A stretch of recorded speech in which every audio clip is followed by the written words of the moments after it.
చూడుర్రి బాయ్. ఈ మైక్కలోడే గానిలేమో గిట్లా చేస్తుర్రు. ఇప్పుడు నేను ఈ వీడియోకి ట్రోల్ కొడితే మాత్రం ఓ అరుగు మీద కాడ కూర్చున్నా బాడుకో నీ గురించే మాట్లాడుతున్నా. ఇప్పుడు ఇట్లా ట్రోలింగ్ కొట్టినా అనుకో, ఆడ అరుగు మీద కూర్చున్నాడు కామెంట్ ఏం పెట్టి తెలుసా? మేకింగ్ ప్రాసెసింగ్ అట్లనే ఉంటుంది భయ్యా అని అంటాడు. మరి ఇంత దరిద్రంగా ఉంటుందిరా మేకింగ్ ప్రాసెసింగ్. ఆడు చూడు అని కథ చూడు, ఆ మిషన్ చూడు ఎంత జంగు పట్టున్నది అది. మరి ఇంత దరిద్రంగా ఉంటుందిరా మేకింగ్ ప్రాసెసింగ్. ఇదంతా పక్కకు పెట్టు. ఇగో ఈ బాయిలు వేస్తాడు ఆడు. ఆ బాయిలా ఏంది ఎప్పుడు అడిగిండు ఆ బాయి ఆ కథ. ఎంత గలీజ్గా అసలు చెప్తున్నా కదా.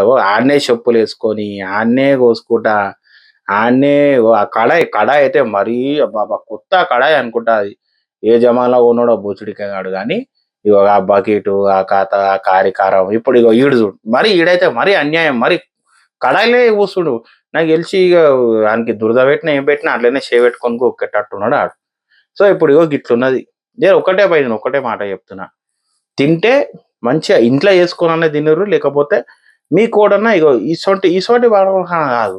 మీకు ఎక్కడైనా మంచి తెలిసినారో ఆడపోయి తినరు. అంతేగాని ఇసొంటోళ్ళ దగ్గర మాత్రం ఇక చక్కెర అయితే ఇక ఎంత చక్కెర గుమరిస్తుండో మళ్ళీ ఎట్లా రూపాయి కిలో వస్తుందో మళ్ళీ ఆటన కిలో వస్తుందో చక్కెర. కానీ ఇక చేయడమే అట్లుంది. కానీ మరి ఇంత అన్యాయమా మరి?